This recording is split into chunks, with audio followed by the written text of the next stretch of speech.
The new season of Real Housewives of New York is finally here, and we want to learn more about the ladies behind the RHONY new era. From networks, surprising facts, and even a scandal, we're mentioning it all. Welcome back to the Real Couchwives Podcast, where we overanalyze all things Bravo. Iris, we are 3 episodes into season 14 of RHONY with an entirely rebooted cast that we don't really know that much about. I feel like we're getting like little breadcrumbs like throughout the episodes of their lives, but not enough. So we went and we did all the research, and we're gonna let you guys know what we found. So who are we starting with? We're starting with Brynn. Before the season had actually aired, I think that she was really the breakout castmate that like people were really excited about. Obviously, Jenna Lyons was like the most well-known household name, but I think Brynn was the one that really caught our attention right off the bat. Her tagline was probably one of the things that probably caught the attention the most as well. Famously, for those of you that don't know, the tagline is, "I love to laugh, but make me mad, and I'll date your dad." Yeah, I hope that you found so something. Yeah, I hope in your research you found why that tagline is used. Well, so one of the things that kind of has come up in her like interviews and stuff that she's been doing is her relationship to Pandora and Lisa Vanderpump from Vanderpump Rules, and obviously Real Housewives of Beverly Hills. She was besties with Pandora throughout her 20s. Allegedly was almost on VPR. And so she's kind of talked about how she's a bit taken notes from Lisa Vanderpump in the way that kind of like Lisa like portrayed herself in Real Housewives of New York, Beverly Hills, when she kind of like, because Lisa very much was like a breakout cast member as well. Sure. I think she just kind of like got the note of being like a little bit like sexy and coquettish and kind of having that kind of general nature about her. And it's definitely coming through in how we're seeing her in the first few episodes. She's very flirty. Jenna, I think, says that she could like flirt with a doorknob or something. Like, yeah. Really, I think flirt with anybody. I mean, so. I think she was also taking notes from Stassi from Vanderpump Rules, so like that makes so much sense that she had a connection there. Yeah, because actually, like, I do like her confessionals. I enjoy them, but they still feel a tad forced at times. Whereas I feel like Stassi's was just like this girl is just this level of kind of like, unhinged. like you can tell she's seen the Housewives franchises and she's taking notes, but like as she should, like totally. Obviously you don't want it to come off too forced. Like I do think that is very her nature. She's very playful and silly, but I definitely saw some Stassi vibes in those confessionals. and Lisa, now that you mention it. Yeah, I think so actually. Now that I think about it more and more, like I really do, because Lisa also, right, like she was always making like little kind of like sexy jokes throughout the first season, especially. Like that kind of became like a bit of her trademark kind of attitude. Though it does make me curious to know that if Brynn was friends with Pandora in her 20s, if they had ever kind of crossed paths with Stassi as well. Obviously, if they're all kind of like in the same realm around the same time. I have to imagine. Well, didn't she also, I saw like probably the same interview where she said she was friends with Pandy. She said that she thinks she made out with Peter. Yeah, gross. Rite of passage. Too many people have made out with Peter. It seems that to go to Sir, you must also make out with Peter. Oh God, I hope not. I'm never gonna make it otherwise. Anyways, so some additional things that I learned about Brynn. Actually, Carrie, do you want to guess what state that she's from? Oh my God. I have no idea where she's from. No idea. So she's from Indiana, which I don't know if you would necessarily like automatically like kind of like associate with her. Like I feel like she just like comes off very like cosmopolitan. To Indiana, but like I don't think it's that cosmopolitan. So it's definitely a little bit different than what I expected. And she attended Purdue University and she graduated with a BA in communications, which makes a lot of sense considering that she's worked in the PR industry. She's actually been working in the PR industry since like 2009 and not 20 anything, which is like a good period of time. I was actually quite surprised because I feel like a lot of these people kind of like that's when their careers kind of started. They're all kind of like in that wave. Yeah, that's true. I guess they're all kind of similar in age, right? Like there's like Jenna's the oldest. I think she's 55, but I think the rest of the women are probably in their like late 30s, early 40s. That's kind of what it's seeming like, which is kind of surprising to me because I guess I kind of assumed that some of them were a little bit older and that there would be a little bit more variety, especially just because Real Housewives of New York, the original version, very much had kind of like quite a age span, right? Like you had Bethany, who was probably the youngest. Oh no, actually Alex was the youngest, right? She was like 34, and then you had Bethany, who was like 37. Yeah, so somewhere I was listening to something recently that said that Alex seemed so much older, but she was only 34, and like, yeah, I was quite shocked that she was 34 her first season. Yeah, I mean, I can kind of get that. She did have two young children, but at the same time, like, I don't know, she gave off a little bit more of like a mature vibe, I guess. I don't know. Now that I'm like creeping towards my 30s, like days away from being 30, I'm like, there's no way that Alex is only 34. Yeah. Once you turn 30, you're like, what do you mean that person was only 30? I thought they were like age. They're like 40. And I'm like, I'm just a baby. Exactly. I could never have two children and name them Francois and what was the other one? Oh gosh, I don't remember. Gaston. That was amazing. Something They're like French that. children. They're French children. Anyways, but Brynn has worked for some really impressive brands. Actually, I was quite surprised. Not because I don't think she's like smart and capable of doing that, but just because I just didn't know. Mm-hmm, so those include Shell Oil, Unilever, who make like all the like, I don't know, like everything that's basically like hygiene, like sanitary soap, all that stuff. And then Johnson & Johnson, which is obviously quite a famous brand out there. And then she's apparently also worked for some unicorn tech companies, which I believe means that when a company has been evaluated for over $1 billion when it goes public, it's technically considered to be a unicorn. So that's interesting. Is it mainly in like a PR capacity at those companies, I guess? Yes. Yeah, it is mainly in a PR capacity. And the one thing that I was actually kind of surprised by too is that she's like a board member of like multiple boards. Which is kind of cool. One thing that kind of leads to is that her reported net worth is actually $3 million, which makes her the most, if it's true, would make her the most wealthy of all of the housewives. Except for Jenna. Oh, yeah? Oh, does Jenna have a higher one? I think Jenna has a higher one, which we'll get into shortly. But yeah, I do think that that's up there. Oh, good for Brynn. Right? Amazing. And then the last kind of fun thing that I found out about her is that she lives in the West Village, which I just think is cool. And I guess speaks to like this whole kind of like thing that we were talking about last week about like the fact that they're just in such a different neighborhood and such a different part of New York City than like just the housewives have previously been. Yeah, the like housewives that were like, I can't go below, I don't know, whatever street because I'll get like a nosebleed if I go that far downtown. Yeah. No, that is cool. I do hope that we get to see like different parts of New York this season. So moving right along, we have probably the most well-known person prior to coming onto the Real Housewives, and that is Miss Jenna Lyons. And I think even in the show they say that like you can't just call her Jenna, like whenever they're talking about her they say Jenna Lyons, which is so true. Fun. It's so weird. Yeah. So I think she's most well known for being the director and president of J. Crew from 2010 to 2017. So she has like quite an impressive resume there. She was there for like, I want to say like 27 years. Like it was basically her first job out of Parsons that she went to for school. And then she started as like, I think an assistant. Yeah, an assistant menswear designer. Wow. And then by 2008, she was creative director. And then by 2020, she was president. She seemed like a very busy lady. Yes, yeah. She said she had like 3 assistants.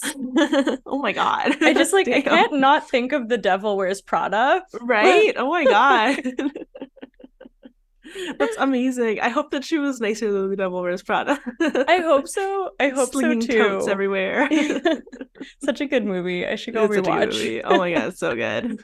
Yeah, she was known as the woman who dresses America, and I think that was mainly because Michelle Obama wore a lot of J. Crew on like the campaign trail, but like that she had bought herself, and then I think that became really popular when she said on the Tonight Show that she was just wearing like J. Crew that she had bought online. And this was kind of like in contrast to all of the other kind of previous people who were like in like thousands of dollars of clothing and everything. So she was more kind of like the common person. Yeah. And then like her and her daughters also wore J. Crew at like the inauguration. So that's cute. Probably where that came from, right? Yeah, I love that. That's amazing. Yeah, really cute. And then do you know what fashion trends that she quote unquote practically invented? Ooh, oh gosh. Button down shirts with slouchy jeans. Is that a trend? Wide rimmed glasses? That's a pretty good guess. Those are my guesses. So apparently the high-low aesthetic, which I don't think is super in style anymore, but was like very in style. Like the skirts, or like the high, and then it goes into a longer skirt. I feel like that was very popular in like the peplum, like clubbing, just like chunky belt era. That's what it makes me think of. A dark time for us all. Yeah, but also mixing khakis and sparkles. Oh, I love that. And then like t-shirts and statement necklaces. Oh, yeah, that makes sense, because those J. Crew statement necklaces, like I never had one, but I coveted them. Like I wanted one so badly. They looked so good. They were so cool. And she actually wore a t-shirt and statement necklace to the Met Gala. Oh, cool. Because she was invited to the Met Gala, and that's how. Just casual, as you do. Yeah, so obviously she's, just very accomplished in her business. But I think something that we started to learn on the show, it was that she had like a really difficult background. Growing up was really hard. We talked about this a little bit on the last episode, but she started to share on, I believe, episode 2, that she was born with a rare genetic disorder. I don't even know if I want to try to pronounce this. Okay. Incontinentia pigmenta. I don't know. I'm so sorry. That sounds pretty good. I'm so sorry if that's not right. But that impairs your like hair, skin, and teeth. Mm-hmm. And while she did talk about it a little bit on the episode, she goes into it in a lot more detail on like some interviews that she's done, which first is just like, I think that is like really, really like brave and like vulnerable of her. And I'm glad that she does that, because I think like it gives us a little bit more glimpse into who she is. And I'm sure it just helps other people who are struggling with anything to be like, wow, like look what she can do, like it's such like a nice role model. So I think it's nice that she puts that out there. But yeah, I'll share a little bit about what I learned here, because it was like quite crazy. So she says that her teeth are fake, as well as her hair. It's like a hat, kind of like you can take it off, as well as her eyelashes, because she didn't really have any eyelashes or eyebrows. That's actually why she started her eyelash company, which is called Love Scene, because she wasn't able to get like eyelash extensions because she didn't even have long enough eyelashes to kind of like hook onto. And actually, the woman that she started the company with was the makeup artist who did her makeup when she was on the Oprah show like 15 years ago. She had put on like fake eyelashes for her, and then they ended up starting this company together. That's so cool. Yeah, that's so it's so crazy. That's just funny, mainly because Oprah also comes up in one of the people that I'm doing later. So interesting. Like, look at Oprah. An honorary housewife. Oh yes, I'm sure.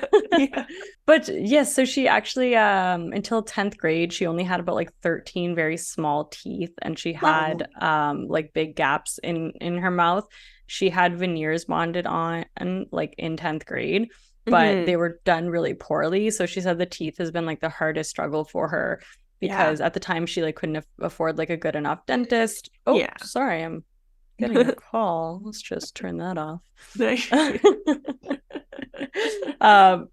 she couldn't afford a good enough dentist, and then basically when she got to New York, she went to a doctor, and they were like, your teeth are failing, like they're going to fall out of your mouth.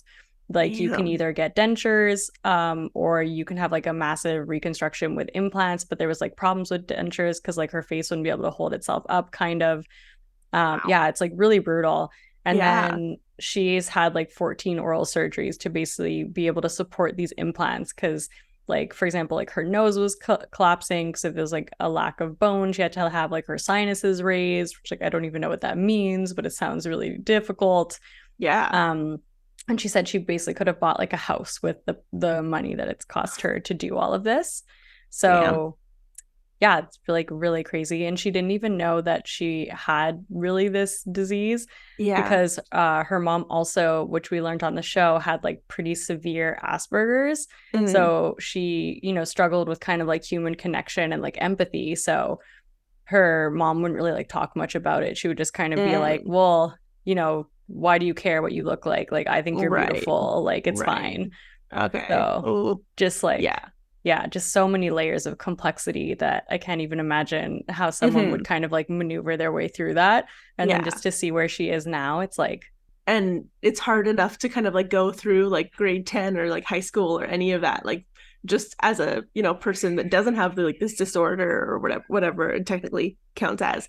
So I can only imagine how difficult it is to like be like experiencing this and like not really knowing what's going on and kind of like just like going through it and not having the like funds to be able to like, you know, rectify it or whatever. That's crazy. But that's it. Like each one of these things on their own, I feel like is so devastating and like so difficult to navigate. And like the fact that she's, you know, overcome like both of those things essentially is like, it's really something. And like, I don't know if that was like a known thing about her before. Like, I wonder if that's something she had always kind of shared or we're kind of getting a little bit more of a glimpse in.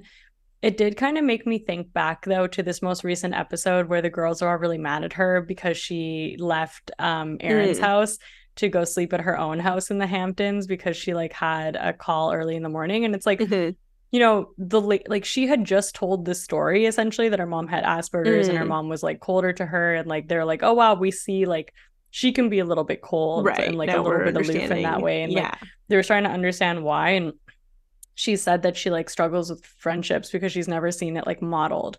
And I was just kind of surprised at like how rude the girls were to her that she had gone home. And it's like, you know, just knowing all of these things, like you'd think you'd cut her a little bit of slack. Like she had come out and said she was worried about, you know, this kind of trip. And I don't know, it's not like she left because she's like, oh my God, I don't like your accommodations. Like she's probably also just kind of uncomfortable and like. Yeah, well, and she had a call at like 6:30 and she was like, well, the best way for me to like be able to kind of go about like having a good night's sleep and whatnot is like for me to just remove myself from the situation as opposed to being like, hey guys, I have a call at 6:30, so everybody has to go to bed right now. Yeah. Quiet. No, like, for sure. Like the call in and of itself, I think should have been enough, but I just like, I thought it was like extra kind of like, really just like out of tune and out of touch for the girls, especially Erin. Like she was like, well, apparently you don't like anything about my house, so like bye. And then she garbage. It's like that's clearly not like the last thing that she would be saying. Yeah, exactly. It's funny too because it makes me think about Teddy Mellencamp in Real Housewives of Beverly Hills when Erica didn't stay over at her beach house. Oh yeah, Erica like went to like go to like another like a hotel or whatever because well she didn't want to stay. She was having feminine problems and she didn't want to stay at Teddy's house. And like all the girls were like so insulted that like, you know, she would possibly want to leave. And like, it's just, unfortunately, you know, we're all going through different stuff, right? Like, it's not that big of a deal. It's not that deep. No. And also it's like, it's basically like a housewife rite of passage. Someone's going to leave someone else's house. Exactly. in one form or another. So we also know that she used to be married. Her ex-husband was like an artist, and at the time of their divorce, he was a stay-at-home dad. And they had a son in 2006. We know she was outed in 2011 by like a newspaper, which was the same time that she was going through her divorce. And as for net worth, it says that it's between 1 and 5 million. So possibly under Brynn, possibly above Brynn. But her loft that she bought in 2013 was worth 6 million. Wow. I'm gonna go on a limb and say it's like higher because of everything all the decorations and stuff that she's done. Yeah, just her time at J. Crew. Like I have to imagine that's kind of like brought her like probably to like the highest wealth in the women past. And then she also hosted a design show on HBO Max called Stylish. Oh, cool. Lovely. And it was apparently around the time of like, because I think after she left J. Crew she kind of like went searching. like, well, she just kind of like went out of the public eye for a little bit. And then she came back, and the show apparently covers her launching the eyelash company and also a lifestyle brand. And it's kind of like reality / documentary. Oh, fun. Oh my God, sounds amazing. I'm going to go watch that. Yeah. Don't know how it rated, but. No, you know, good enough. I'm sure it was just as good as The Big Shot with Bethany. Oh God, that wasn't good, was it? No, it was fine. So before we move on to everybody's favorite housewife, please be sure to like and subscribe. We really want to reach 1,000 subscribers. Yes, please help us get to 1,000. Unfortunately, we were not able to get tickets to BravoCon, which infamously sold out in 30 seconds, I think, or a minute. Something like that. But we still are trying to get to 1,000. We will find something else to go to, and we'll just start saving up for next year. Yeah, exactly. We'll get ready now so that we're ready for the next one and we're on it. Exactly. But in the meantime, Iris, what did you find out about Jessel? What didn't I find out about Jessel? Actually, probably a lot. There's still a lot to unpack here. Yeah, so Jessel, as she mentions on the show, she's obviously British. She is the first Indian housewife as well, which is super exciting. So she mentions how she has moved from London to New York City. She moved actually at 22, so she's been there for like a good probably like 15 years or so. And she currently lives in Chelsea with her husband and her 2 children, adorable little babies. They're twins that are named Kia and Rio. And her husband's name is Pavitt. Yeah, I think so. I think that's close. And she famously says in the first episode that she knew everything about him. She fixed it and then she married him. So I did do a quick little scroll through like her Instagram and stuff to kind of like see like, okay, what's their relationship like?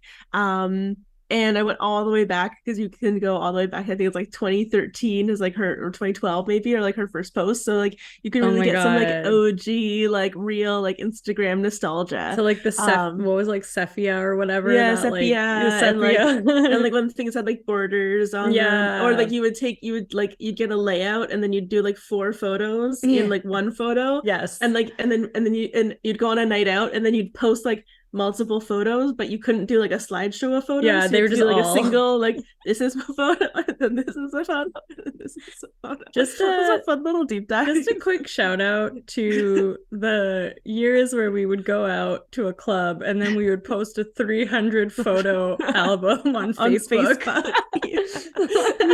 You couldn't get them all into one, so you'd have to like do like multiple, like part 1 of the night, part 2 of the night, and you would have like a Drake title. Yeah, exactly. And like everyone would be like, did you upload it yet? Or like, did you tag us? Then you're tagging like 300 pictures. And like some of the things that like people, like maybe not me as much as other people, but like people would post on there was like so inappropriate. Like teenagers drinking alcohol and doing other like illegal things, like just putting it onto Facebook for everybody to see. Crazy times. Just out and about. Early days of the internet. We didn't know what was going on. Speaking of PR, so as we know, Jessel has kind of like run in the fashion industry. That's kind of how she and Jenna at least are like kind of like aware of one another. And so Jessel has been Jessel has been in the fashion industry kind of like since 2008. So again, like pretty similar timeline as Brynn. And she's worked for really major brands. Actually, she's worked for like Michael Kors and also like Westfield, which is like this like global like mall company. They just like have like malls like all over the country, the world. So I thought that was pretty impressive, and I'm actually like, it was really like, you know, she's got like had like a pretty like amazing career. She did do 2 bachelors, one at UC Santa Barbara, which I was pretty surprised by. So she's got her like little California roots as well, similar to Brynn and Pandora and all these people. And she also got one from King's College in London. And last year she actually started her own company, which is called The Know. So that's kind of cool. I think that's kind of makes sense because I feel like often when housewives come onto the show, it's like they come on because they're like starting a new business, right? They want them to kind of coincide. You got like Jules on like season 8 of RHONY that like wanted to start like her like tonics and like waters. I don't know if you remember that. And like Dorit with like her Beverly Beach wear. Oh yes, like everybody's always got like gotta have like a little project that they're working on when they come onto the show. And cool. And her net worth is 1 million, which like, you know, no one's gonna sneeze at, right? No, it's very respectable. Very respectable. Not to be yeah. We're just like 1 million. 1 million. A paltry 1 million. Did you learn anything about her husband? Because I know they're like, oh, we were like best friends and we were roommates. And then my mom was like, he's in love with you. And then I was like, I guess. And then we dated. That's a really good question. I should have done a little bit more of like a deep dive into her husband. The one thing that I did notice is that he changed his Instagram. Like he had a private Instagram like in the early years of their relationship, but then he actually changed it to something called the Wingman, and like now it's like a public Instagram that you can go like look at. And so I was just like interested to kind of like know like what happened in the times when you decided that you were like finally gonna like create like a fully new Instagram handle, like not just called the Wingman. Yeah, not just like rename it, like you did like a full new Instagram. Maybe he got like locked out of the other account or something. I don't know. Yeah. These are my speculations. That is interesting. I wonder what's going on there. It's strange. I'm like intrigued to know more about her. I feel like I think it was Ubah who said it. Like she's clearly going like through something. Yes. Like she's having like issues with her body that, again, we talked about last time, everyone can relate to. It's more just like her level of kind of like lack of self-awareness of like how she can make others feel. And early on you can definitely get a sense that she is a complainer, as people are pointing out, though she is not aware of it. No, not at all. So I'm definitely interested. Like I could, you know, like I'm here for a character kind of like arc like of like arc and stuff. Totally. Maybe she becomes more self-aware through this process. Like we'll see. It could happen. No, there's not a huge amount of stuff about her online, and primarily the stuff that is online about her is about like her work and stuff. So I think that's all the more reason why it'll be interesting to see her on this season and like see her like story unfold a little bit more, so that we can hopefully get like a little bit more of like an in-depth kind of like understanding of like who she is and like what she like and like what like her life has been like, right? Yeah, true. I like started doing my research on Jenna, and it was just like there was no shortage of like articles to read, and I was like, oh my god, it's gonna take forever. And then I got to like everyone else and I was like, oh, there's like 4 articles here, like yeah, that makes more sense. Which is more manageable. But speaking of 4 articles, I don't know. Good segue. It's a great segue. It's tired. We're doing a night shoot, which we don't usually do, if you could tell by my glowing complexion, because it's dark in the room. So yeah, please bear with us. We're extra silly tonight. Yeah. So our next housewife is Eric. No, it's not. It's Erin. Oh my god, I'm so tired. It's Erin Dana Lichy. Is that how you say? I don't know how to say her last name. I don't know how to say her last name. It's probably not Lichy. Yeah, I don't know. Looking at that, I do not know, unfortunately. Apologies. So she is a successful real estate agent. She is born and raised in Manhattan, New York. As I feel like she has said before. She wants us to know that. She wants us to know. She did say she considers herself like the Kyle Richards of the group. Where did she say that? I read it somewhere. Okay. In my in-depth research. Interesting. Because she keeps the group together. But I feel like it's also just because it's like Kyle was like this is my town. Like, right. Yeah, exactly. So yeah, they're both just kind of like the born and raised. She actually started real estate at 19, which is quite young. She got her master's from NYU in sustainable development. And she actually has a tie to the Bravo universe as well, because she currently works for a real estate company called, oh god, I need to stop saying names, Douglas Elliman. and it's someone who appeared on $1 Million Listing. Oh, cool. Is one of the owners, I believe. Oh, amazing. And it's not like Frederick or anybody, is it? Yes, like Frederick, I think. The guy that works with Bethany. Is that the guy who works with Bethany? Isn't he the guy that works with Bethany? Like they did like the Bethany and Frederick like TV show where they like bought houses and like flipped them and stuff. Oh, probably. And he was like in, I think probably like season 7 and 8. No. So yeah, season 7 and 8 of New York, Beverly Hills. Oh. Beverly Hills doing on my brain today. Yeah, he's like her like real estate guy. Oh, interesting. Yeah, I think it is him. Oh, cool. Oh, amazing. I love that. I like didn't even write the name down because I'm like, I don't know who this is. Unimportant. I mean, I didn't look up to see what Pavitt is doing, so I don't know. Yeah, so that's her kind of claim to or tie to Bravo. And then that's cool. Yeah, in 2019, she started Homegirl, which is an interior design studio that's focused on renovations and design with market in mind. What do you think that means? That sounds very boring.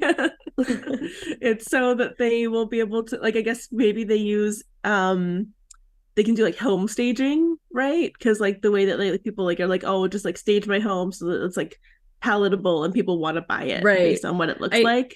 They could do staging, but it's from what I understood, she said it's more that they'll do like renovations and probably staging designs, but they do it more with like resale in mind, right? Because she said she had a lot of like very wealthy clients who would kind of do all these renovations, but it would actually like hurt them in resale, which is kind of like what she said about Jenna Lyons' house when she was like, you won't be able to resell this because like the flow is all like swanky and it like you've got like a massive closet that's only for one person, like, well, not only for one person, but so I wonder if she was almost like subtly plugging her homegirl thing. Maybe wanting people to know. I'm sure we'll see it come back up. Yeah, so that's cool. And you know, like her house in the Hamptons is like really beautiful. Online people are like, this is so basic, we hate it. That's fair. I mean, it is very like it white. Is very basic, very white. Like there's no anything, especially when you're like comparing it to Jenna's home that's like literally like so stylistically like visually beautiful. And like there's just always something to look at in Jenna's house, whereas like hers is definitely a little bit more like pared down. Like that's true. Yeah, we're gonna go back to basics. We're not even gonna have a thing like a way to open my refrigerator. Oh my god, that was so funny. Talk to Siri. That was great. Yeah, I guess it's more just like I sometimes have to laugh because I feel like people are just like so angry at this rebooted franchise that they just want to get mad at like everything. I know, they really don't want to give it a shot. I get it. Like, it's hard to have change happen. I know it's true, but soon we're gonna have the RHONY oh gosh, I guess it was going to be called Legacy, but now it's just kind of like Ultimate Girls Trip, so we will be getting our OGs back in some capacity, so fear not. You go. And soon they're going to reboot all of the franchises, so don't even worry about it. Everything's going to change. Probably. So she also is a wife and mother of 3 children who are 8, 5, and 3.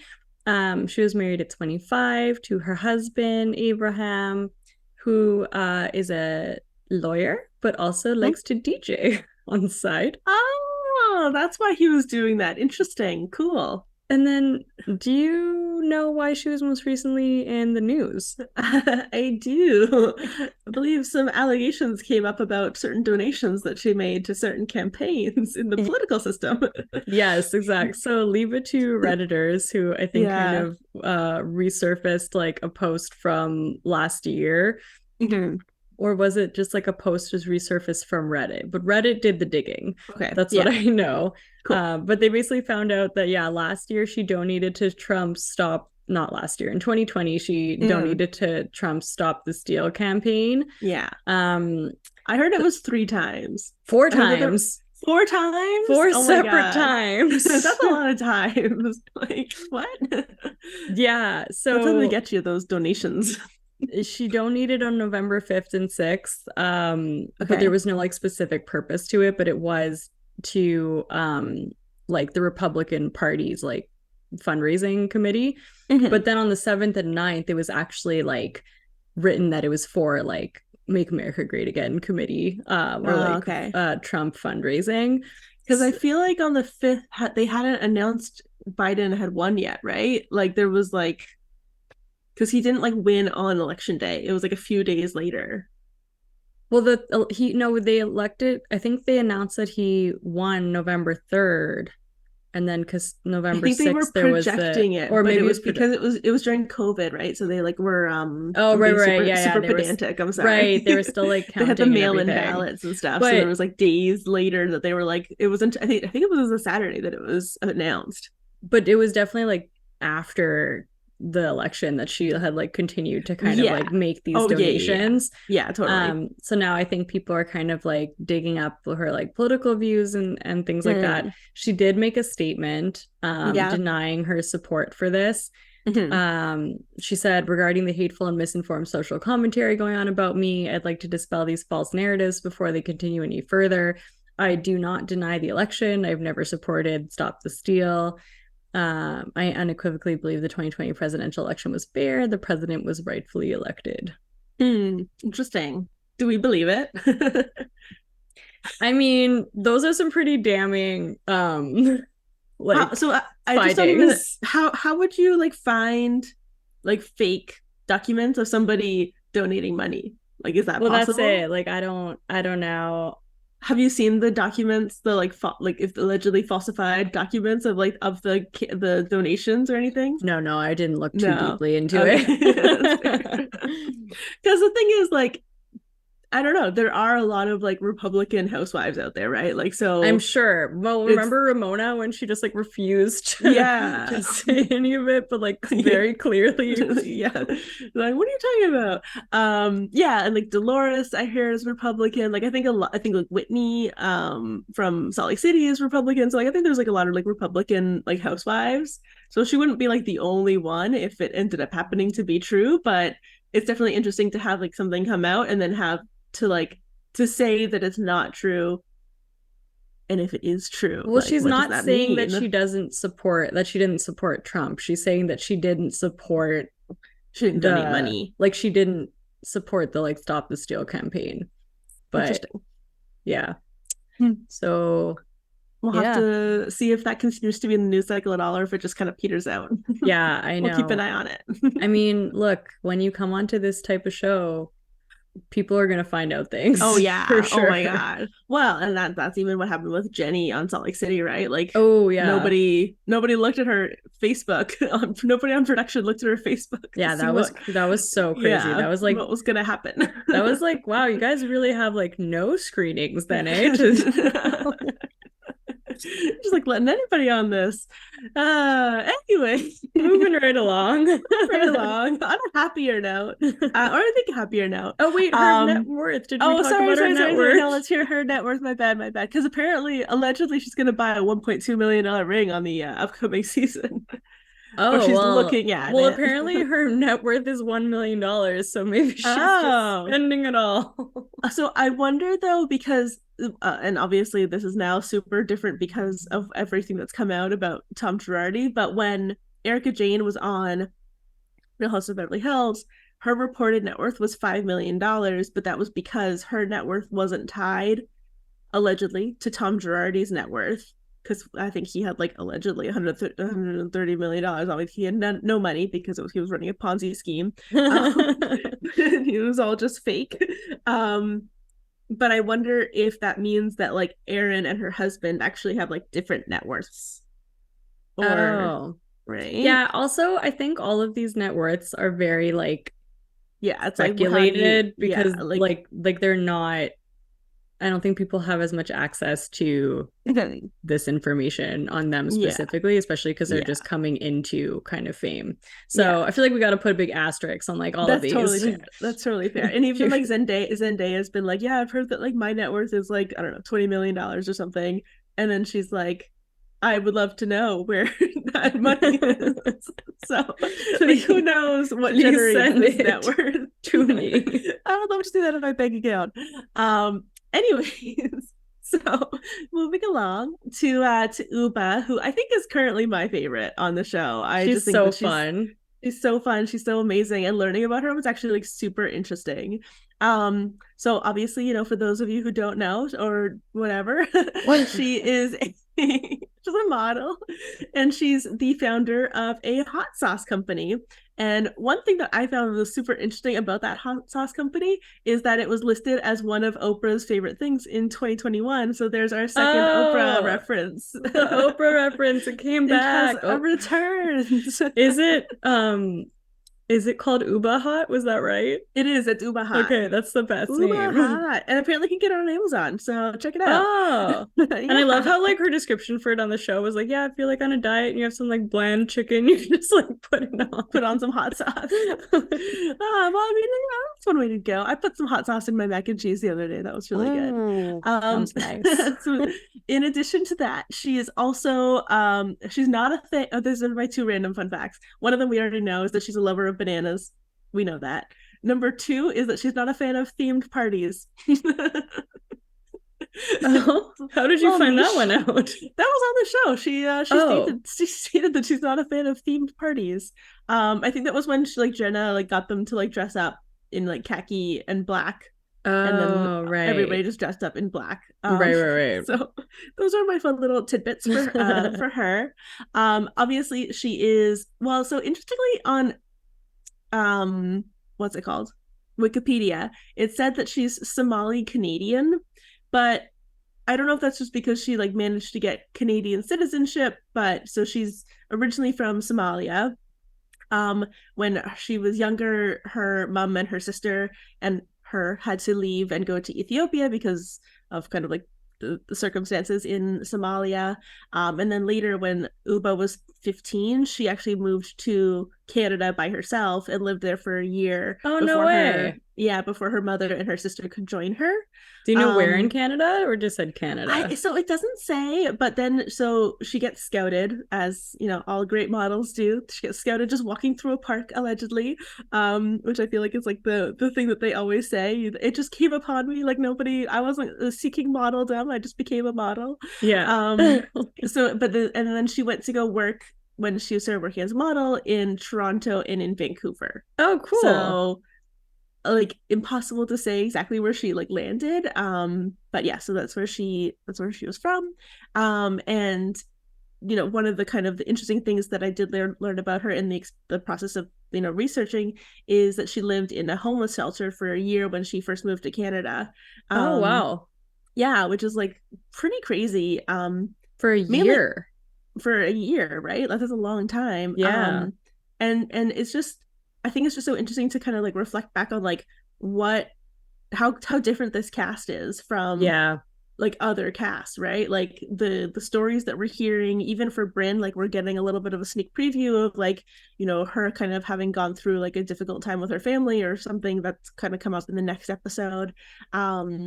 So yeah, like I just feel like the stories are like so diverse and it's not like what you would necessarily expect for like a typical housewife on these shows to be. So that's really, for sure. Yeah, quite interesting. Yeah, that's really nice. And like it feels like the casting, I think that was definitely intentional, and I'm glad that they did that. Like, because it's only like, you know, you can only get so far just watching and I don't think everyone in the Housewives like necessarily grew up with money, but you definitely don't see, I guess, like the types of like challenges that we're getting to see now, I think. Yeah, well, and that's just it. And if we think back to like earlier seasons of even just RHONY, right, like Alex McCord and what was her husband's name? I see his face so clearly, but I forget his name. Yeah, I can't remember. Alex McCord and her husband, like obviously like they were well off. They owned like a whole brownstone in Brooklyn, but like they obviously weren't like as well off as like the other housewives. And then if you think about Bethany, who like lived in this like tiny like little shoebox apartment and constantly talked about how like, you know, she just was in so much debt that like what was one more like credit card or something like that, right? Like she was constantly like, you know, she made it big because of the show. She didn't like start off big on the show. But she felt very different. Kind of, like her story felt very like outside of the rest of the women that we were seeing. Yeah, exactly. That's just it. Those were the only two kind of like more real people on. Like the other one was a freaking countess. Like yeah, like it's not normal. One of them was literally married to somebody from J.P. Morgan. Like, yeah, she was with the bank. Like, but anyways, so that's just kind of something that I thought was super interesting to learn about Ubah. And I hope that kind of like continues to unfold as we like get to know her this season. But yeah, so she started modeling in 2007. Oh no, correction, sorry. She moved to New York and started working in New York. So she kind of transitioned from a Canadian modeling career to like a professional New York modeling career. I don't want to like offend anybody that's working in, it's just different. And so she just like really worked with a lot of like high-end designer brands. I think a couple of them that come to mind are like Gucci, Oscar de la Renta, and like Ralph Lauren. Yeah, like very legitimate. Worked with a lot of like high profile photographers. I think Steven Meisel was one of the ones that I saw. And then she was also in Italian Vogue, which I think for anybody that watched America's Next Top Model as much as I did, that Italian Vogue is like the creme de la creme of Vogues, right? It's considered to be the very like high fashion kind of like super like, I don't know. Yeah. Wow, that's so cool. Impressive. Good for her. No, it's very impressive. Yeah, and then one other thing is that she just doesn't drink. And that's kind of been one of the things that she's kind of bonded over with like Jenna and stuff. So yeah, those are my facts about Ubah. That's so fun. And we know she's Jenna Lyons' cousin. Yes. Oh yeah. Oh man, I forgot something. Yeah. Yes, from the Real Couchwives of Dubai. Oh, so cool. Yeah, the genes in that family are just like incredible. Oh my gosh. And her alleged net worth is $1.5 million. Okay, it almost feels like someone is just guessing and giving them all ones or 1.5s. Because 1.5.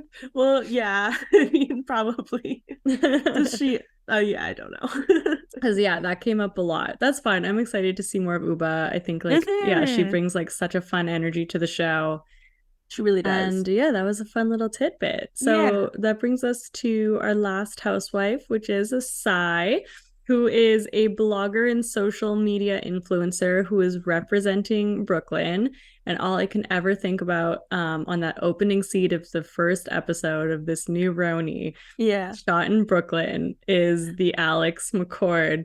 Like, while you're out there in high school, like being a mean girl, I'm in Brooklyn trying to survive in this economy. Yeah, amazing. Oh, I love that. That was so good. Chef's kiss. Yeah. Right? But she's definitely surviving in Brooklyn. She is she's thriving. Oh my God. She is thriving. She's a creative director and founder of a fashion website called Scout the City, which she started in 2014. And it's like fashion inspo, lifestyle. So it's like food, fitness, parenting tips. Fun fact, it's named that after her daughter Landon Scout, so it's named after her. It's really cute. What else about her? She's also partnered with really big brands like Dior and Fendi and Bentley. Under the Scout the City brand. So that's really cool. Like, that's amazing. All of these housewives are really hooked up on their own right, which is so cool. Like, they just did it for themselves. Right. I did read a little bit about her, like, About Me section on Scout the City, because there wasn't too much to find on her. And she says she's Puerto Rican, Brazilian, and Cuban. She was born in LA, but she moved to New York at 2. And you actually find out the most about her not online, but like in the most recent episode, which does make sense because she's like, while I put my life online in some capacity, I'm actually like quite private. She says that her husband's like very private. He doesn't have any social media, so she doesn't really like put him out there. So I think it makes sense why I wasn't able to find like all that much about her online. But and especially because like your goal online is to like make partnerships with brands, right? So like to a certain degree you still have to be quite like professional and like sellable and like it's probably a little bit more buttoned up than like your average like it's not like the kind of like TikTok or like YouTube influencer where it's very much like their day-to-day. It's very I think like part of it is like the kind of inspiration aspect of it from what I understand. But you do start to learn a lot about her kind of upbringing as well in this most recent episode, which is really really sad. Honestly, she was saying that she doesn't like the dollar store because her whole house was from the dollar store, and she moved around every 7 months. She actually moved out at 16 just because her parents couldn't afford to take care of her. And she worked at Sears. On her blog, or not her blog, on Scout the City, she says that she's had so many different jobs. She was a bartender for 8 years. She did do a lot of different social media manager type of roles before I think she started her social media influencing. But that's really what brought in most of her wealth was the Scout City. Amazing. Good for her. That's so awesome. Yeah. And then she also is married since 2009. So 2009 is just a lucky number in this group. Big year for this group. Yeah. Amazing. And she has 2 children. And her husband actually handles the household where she goes off and girl bosses, which I love. Amazing. And what do we guess? The supportive king. Right. What do we guess her net worth is? I'm gonna guess it's $1 million. 1.5 million. 1.5. Wow, good for her. That's amazing. The lucky 1.5. Yeah, exactly. So yeah, there wasn't that much. I'm really intrigued to know more of her story, just because she said at one point she was homeless. She was kicked out of college. She was staying in her friend's dorm room. How did she get from there to here? And I hope that unfolds more on the show.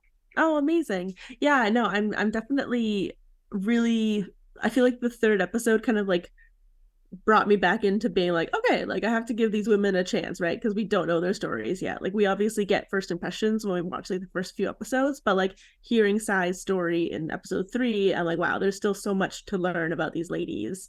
And definitely her story was very moving.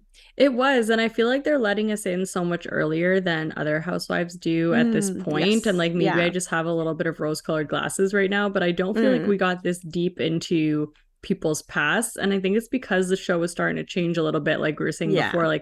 I feel like it really was just kind of lifestyle porn at one point, and people I think COVID really shifted a lot of things for housewife franchises. Not to get all deep, but I think before we started the podcast we used to talk about this, right? Where when everyone is kind of sitting at home and you're stuck in your house, and it's not fun watching these women complain that they have to go order takeout because they have to live in their mansions. So I do. I think, I don't know, I don't know if this is the reason, but I kind of wonder if they are thinking a little bit more yes, we want them to have that lifestyle that we all look up to, but we also want to dig a little bit deeper into their backstories and how they got here. I think so. And I also wonder if there's a little bit of an attitude difference between the generations, right? I think that Ramona and Luann, what would they probably be boomer to Gen X? They're probably in that kind of realm, whereas these ladies are more Gen X to millennial. So elder millennials. I love the term elder millennial. Elder millennials, and maybe some Gen Xers in there. So I think that there also just maybe a little bit of a difference of what we can talk about and what we think that we can talk about, and being open and having that kind of sensibility might be a little bit different than Ramona, who literally didn't was fully convinced that she didn't need to talk about her divorce on the reunion. When Andy Cohen asked her point blank what's going on with your divorce. So yeah, I think that there's probably, and also I think that these ladies all know that this is how this works, right? That's true. They get it, that they need to have that kind of emotional connection with us. So it's pretty cool. It's been interesting so far. Yeah, well, this was fun. I feel like I know the ladies a little bit better now. Definitely. I'm ready for the next episode now. Yeah, let us know your thoughts. Is there anything that we missed that you've read? How are you feeling about the show? Who are you most excited to see? And I hope you enjoyed our delirious, tired silliness. Mentioning it all.